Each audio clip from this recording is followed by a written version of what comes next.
Gallo from the Fight Site. I actually own the Fight Site, if you didn't know that. And I'm here to tell you about the ways that we make money. So the first way we make money is Patreon. If you subscribe on Patreon, you can get added to our Discord chat, get added to our Fight Prediction League, and for higher tiers, you can actually request custom content. So I would say the majority of the content we create at this point is custom requests, and that kind of drives what we create. So if you like reading our articles, you listen to our podcast, what have you, find the thing you like, request specifically what you want to hear or read or see if it's a video, and we have to make it. So I really recommend doing that. That's the bulk of our business right now, and it's been very fun, and we really enjoy meeting you guys and hearing your opinions and getting to know you. So check us out on Patreon. It's patreon.com/fightsite. The other ways we're making money are merchandise. So the first thing is our merchandise through Teespring. We do make money off of that, and that's a great, mutually beneficial exchange because you can get some cool Fight Site gear. We have crew neck sweatshirts, hoodies, long sleeve, women's shirts, which are a different fit, V-necks, t-shirts, tank tops, masks, mugs, lots of different stuff we have going right now with like a really nice couple of different Fight Site logo designs. We tweet that out pretty regularly, and it's also available in our Discord chat, and we're working on a link for the website. But yeah, we will keep it out there, keep the link out there so you can get to our stuff, because I think that's a fun way to support us. If you're looking for training gear, Hyperfly, we have an affiliate deal with a grappling brand named Hyperfly. If you use the link at the bottom of the pages of our website, you can purchase Hyperfly gear, and we get a percentage, basically, if you use our link.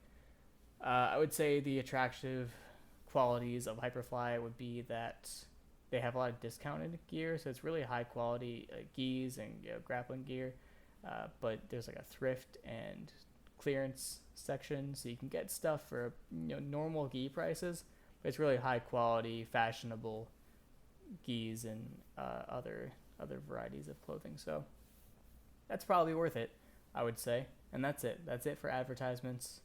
I will not tell you anything else. And now for the podcast. And I just hope they're taking every precaution possible to make sure that this isn't a disaster in any way, because that would suck. And with that being said, we're going to talk about the main event, which is Kyle Dake, 2-time world champion, 4-time NCAA champion, definitely a legend of the sport, versus Frank Chamizo, who is a 2-time world champion, Olympic bronze medalist, a multiple-time world medalist. Chamizo is definitely internationally one of the most well-known athletes, partially because he's just amazing to watch. I mean, we'll talk about that in a little bit, but also because he is dripping with swag and has a big Instagram presence, and has definitely made himself a bit of a personality that reaches a little bit beyond the sport. I think internationally it just seems like, based on the numbers that he does. So it's a big get to have him on this card, and it's more or less a catch weight bout. Dake has been competing at 79 kilograms for the past couple of years now that they opened up the weight class, coming back down to 74 for the Olympic year to challenge Jordan Burroughs and go for that spot. Chamizo's been up at 74 for a few years now, basically ever since the Olympics. And he is pretty much a full-size 74 at this point. He's still someone that had to grow into the weight class, whereas Dake is someone that had the opportunity to grow out of the weight class, and now they're competing at that higher weight class. So not totally a proportionate matchup. Dake's definitely bigger, but it's still a really interesting matchup. So Jack, let's start with Dake. What do you make of Dake at this point as a freestyler? Yeah, so I'll be doing an article on this coming out in a few days, and so you guys can all maybe read a bit more about it then, or get some visual aids with it. But basically, Dake holds position really, really well, where he's really hard to get out of his stance. He's really hard to get an angle on. He's really hard to get his head down. He likes to control ties, like underhooks and 2-on-1s, where it's kind of he can do stuff but you can't. He's really good at scoring from those positions. really good when guys get to his legs at stopping them from scoring, and then hitting them with a chest wrap or whatever. He's got a lot of highlights of taking people over when they shoot on his legs. Really good on top in parterre with his gut wrench. Um, the way I've described him sounds very boring. Like he just stands there and then he does. But he hits a lot of big moves. He does shoot sometimes, but his the excitement in his matches usually comes from when he gets a go behind or he gets you in a bad position off your shot, and then he can throw people for four, sometimes five. Mm-hmm. And I think those individual elements of his game have pretty much always been there for freestyle. I mean, he did make a go for a Greco team. I think he made a Greco cadet team. So, I mean, the upper body's always been there. The counters have always been there. The defense, for the most part, has been there. The top game's been there. But all separated, I would say. At this point, I would say what distinguishes him from his pre-world champion days and his world champion days, besides the addition of the weight class.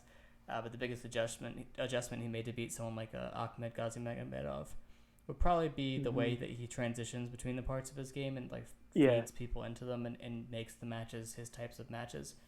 He has been really reactive in the past and either, like you said, stopping people from doing what they're doing until they do the one thing that he wants them to do, or just having them do nothing at all, or they just completely shoot into something that he can counter. Like you said, the huge chest wraps and things like that. But like a small example would be like he has plans. He thinks steps ahead at this point. He sets you up. He knows how to get from one space to the other in his game. If you shoot a leg attack on him and he like sits the corner and tries to go crotch lock on you, try to expose with the crotch, flattens you out from that. Then once you're flat, you can get his back and go chest wrap, or use the chest wrap to flatten you out. Then once you're flat, then go back to the crotch lock. You know what I mean? Like the transitions are there. Same with upper body. He's been getting a little more deliberate about shooting himself into underhooks and deliberately trying to get into body locks and trying to pursue those upper body positions instead of like almost accidentally getting into them out of scrambles. Just a lot more intention behind his game, which I think is super smart, especially as you go up in weight and you don't want to have to do more at heavier weight. Let's put it that way. You want to make your actions count a bit more, especially if people are going to be bigger. So I would say those are the adaptations for Dake's game. He's always going to have those X factors like freakish flexibility and strength, and I would say in match intelligence, he's very smart about knowing exactly what he needs to do or exactly what he has to do to still win. It sounds corny, and people say this stuff in wrestling a lot, but like he's a winner. It's a skill, winning. He knows exactly how to win matches, and he almost always does it. Very, very rarely loses, even if he is kind of being outgunned. There have been plenty of situations where he got out-wrestled, and he should have lost a match, and he pulled off something crazy to not give up a point. I think of the Andrew Howe, one of the many Andrew Howe matches where he should have given up something off the single leg of Andrew Howe, and there's a point where he turns to kick out, and he kicks out so hard that his back is facing Andrew Howe, and he like scoots off like butts. When he turns like the wrong way, like the opposite way, you think he's gonna turn. Yeah, like the 2015 like World Team Trials semis or something. Crazy scrambles against clears Howe and skates right by him somehow and like doesn't get touched and gets away without getting covered up on. Like stuff like that. It just makes him legendary, and I don't really know how he does it, but I think it's a lot of practice for sure. He does those things on the regular. It's kind of the similar thing with Yanni, where sometimes Yanni will pull something off like with the skin of his teeth, and like that I don't know how you do that consistently at all. But I think it's the way they train. There's something specific going on there.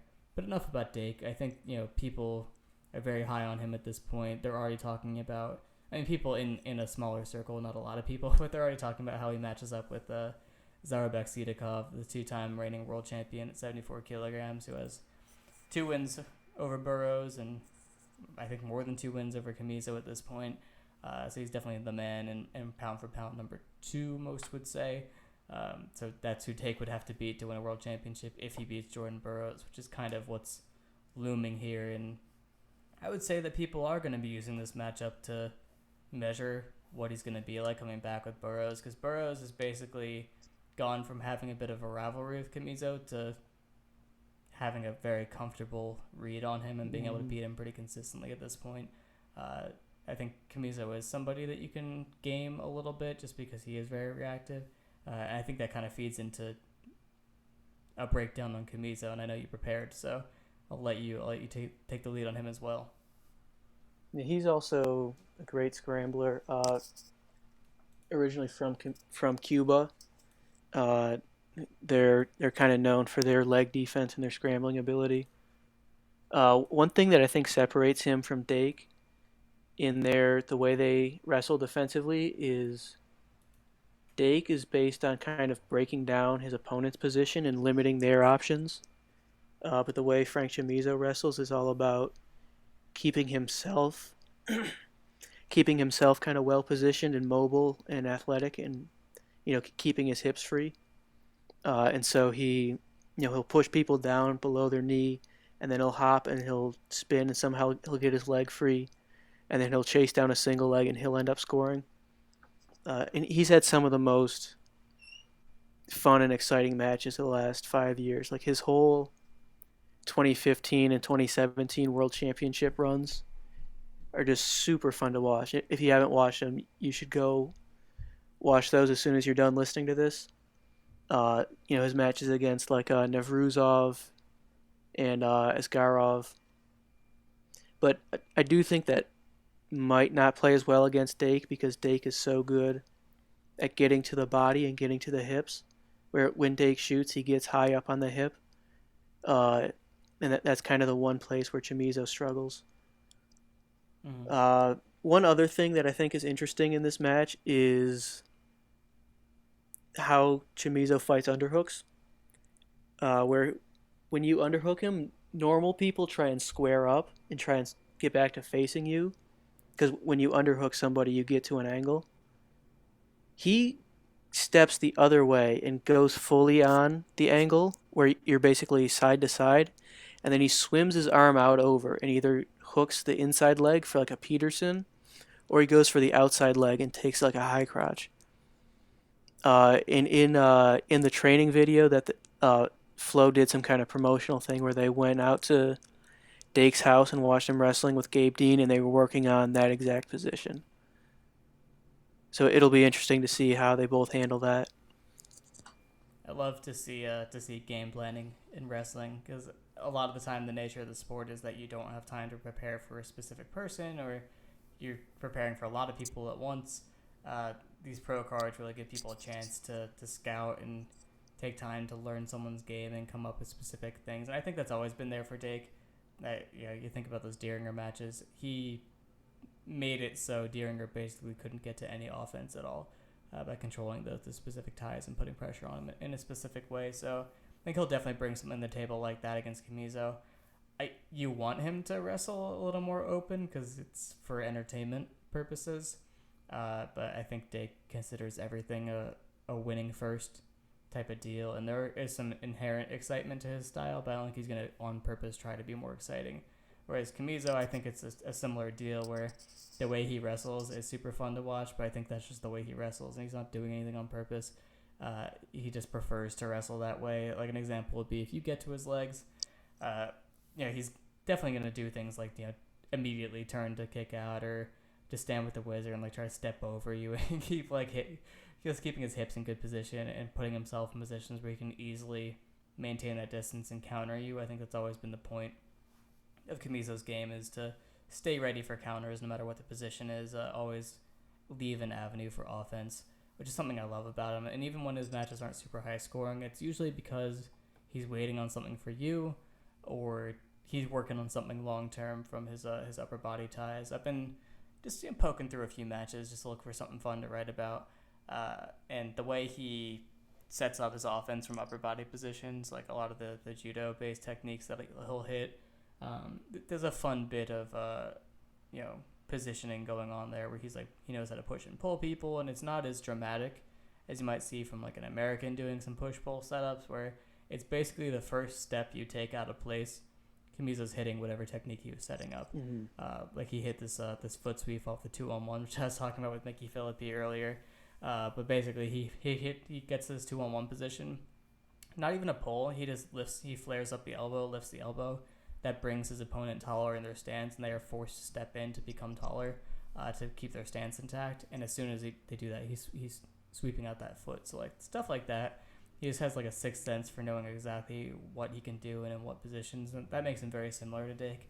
But like you said, he's probably going to be coming up with ways to shut him down and shut down his best positions. He's definitely bigger.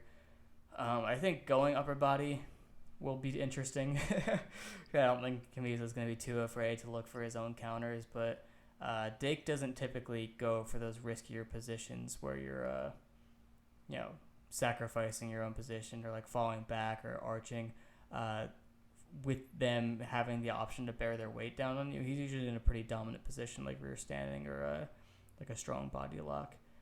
So it probably won't be as available for Chamizo to make those situations dangerous, and I would like to see them tie up there a couple times at least, just to see who comes out. If they can get into a couple upper body exchanges and a couple fun scrambling exchanges, I'll be happy, even if it's low scoring. Yeah, I mean, Chamizo isn't just waiting for you. It's just that sometimes the way certain people wrestle, they don't give him much. Yeah. I mean, he'll snap your head and then like try and step off to an angle, and then he's really quick to chase down a leg when he gets that angle. But if you don't give it to him, if he's not able to snap you down, then it's just not going to get anywhere. Mm-hmm. I think that's the criticism of his game thus far. Is if like someone's not really giving him anything obvious to work with, sometimes he can just kind of cruise through a match and leave it up to a couple of crucial exchanges. And I did notice a few times, like everything he does looks so pretty most of the time, but every once in a while he'll cheat a little bit and force something where like he'll create a quick separation off the ties, and just due to him being so much faster than you, he'll be already like cutting an angle and getting to some crazy position. But I would say 85% of the time it's clean. But against guys who are a little more stingy, like even this past Worlds, like it's like Kajiev, who was on fire the whole tournament. That match was definitely a lot slower pace, and Kajiev wasn't giving him anything big, and he had to create some really explosive entries to get those scrambles going until a Kajiev shot on him. So against a more patient style, he's always gonna have to be a little bit more consistent and a higher percentage with his moves, which is, not his A game, I would say, necessarily. He likes a shootout. I think a shootout serves him well, where there's a lot of opportunities to score a lot of points. Unless he's flat better than his opponent, then he can just relax and wait for stuff to happen. But against Dake, I don't think it's a great matchup for him. Yeah, I agree. He does have that that kind of outside step shot, where it seems like he catches people by surprise, and because in the same motion he's lowering his level and he's penetrating in, and it kind of catches you by surprise. But I think even if he gets in deep, being head outside against Dake is risky. And I think basically when he gets to Dake's legs, it's still going to be tough for him to score, whereas when Dake gets in on an attack, he'll get to the hips or get to the body, and it's a really good position for Dake to score from. You got to think also that Dake's preparing for Jordan Burroughs, so any outside attacks where it's head outside coming from the outside, he's going to be ready for that. He's going to have some reactions drilled in. I'm assuming that. Yeah, no, that definitely makes sense. He's definitely somebody who takes game planning pretty seriously. And it seemed like that's been true throughout his career, but especially for Burroughs, where basically every year until they made the new weight, he was, all right, I got to beat Burroughs to make a team. And he's thought a lot about, how do I break down this specific thing? This kind of attack or this kind of opponent. For sure. So we're picking Dake? Yeah, I'm picking Dake. Okay. We agreed on every single pick, but I would say there's a high degree of volatility with this match. I think a lot of different things could happen just due to the nature of their styles. I feel like with the past matchups, we talked about some room for other things to happen, but it's not like they weren't well matched in terms of like, oh, what level are these guys on? I think just the way the style matchups are being read from our initial glances and for your more in-depth research. Yeah, the only match where it feels like they're just these guys are not on the same level is probably David Taylor and Miles Martin. Which, I mean, like, it's hard to find somebody who can match up with a world champ. Exactly. That's absolutely the best guy in the world. So there's like 2 or 3 guys that I would say are close to touching him at this point. And that's okay to not be one of the 2 or 3 best guys in the world at one of the best Olympic weight classes. That's fine. No harm done. Cool. So this is going to be on July 25th, this event. I will post this as soon as I get everything together, so let's call it the 22nd maybe, we'll see. But yeah, and also look out for Jack's article on Dake and Chamizo. It's the matchup preview, matchup breakdown? Yeah. Cool. So that's going to be great. And then definitely stick around the fight site if you're a wrestling fan. One, in general, because once things start again... we're going to have some pretty fun coverage, I think, now that our team's a little bigger and we have a more consistent platform for what we're doing. And also, Seth's rankings will come back, and those are the best freestyle rankings in the world. Of the 2 sets, I would say those are the superior rankings. So they'll definitely be your place to check out, like where the Americans standing, who are the best people in the world, and so on. He also does individual rankings for the Russian men's national team, so... if you want to get a closer look into what their national landscape is like, definitely do that. And then at the very end of this month, we will have probably three articles about Greco-Roman wrestlers, little profile feature breakdowns on a specialist, an all-time great, and somebody who's kind of weird for the sport. So we've done some freestyle, we've done some folk style for this before, and now we're gonna go Greco, and then eventually I think we'll also do women's freestyle because it's another style, but we got a couple other sports to cover between them. But this is a recurring thing we do with the different combat sports, revolving profiles. So hopefully you enjoy that as well, because I think we'll have a few people listen to this who aren't familiar with the site but are wrestling fans. I'm gonna try to get this to you, and hopefully you hear our message. Jack, do you have parting thoughts? Yeah, I'll be writing the one about the wacky guy. I'll be writing about Chandler Rogers and how he basically does freestyle moves as a Greco-Roman wrestler. I'm a big Chandler Rogers fan, and he also wrestled folk style like it was a different sport entirely, a sport of his own creation. he kind of blends freestyle and folk style and Greco and kind of adapts his game to all of them really, really well. He's coaching at... I want to say he was coaching at Air Force. Did I make that up? That sounds right. I don't know. He got a coaching gig, though, for sure. He's been bouncing around, I know. He might be there now. He was at the OTC for a little bit. He's been all over the place. So, really looking forward to his coaching career. For some reason, I thought he might do MMA just because he seemed kind of like a wild card, but apparently he's like a very normal, wholesome guy. So that doesn't really sound right for an MMA career, but coaching's good too. And as long as he keeps wrestling, I'll be happy. Cool. So I think that about wraps it up. Definitely subscribe to the YouTube channel. Follow us on Spotify, Apple Podcasts, all that. It's the Fight Site Podcast Network. If you're not listening on that right now, check us out on Patreon. Basically, we create the content that we feel like creating. And your donations go towards requesting custom content or just getting in touch with us in general. You can just get more deeply involved with the site through Patreon. You can definitely enjoy our content without it, but I would go check out those benefits and see if there's anything that piques your interest. Yeah, this Greco series is coming from a patron request. So if you want things like this, please support us. Yes, that's a good reason. Okay, that was a very weak call to action on my part, but hopefully you get the message. All right, I'm gonna sign off, and I think we'll be back to talk about the matches after they happen. So, goodbye.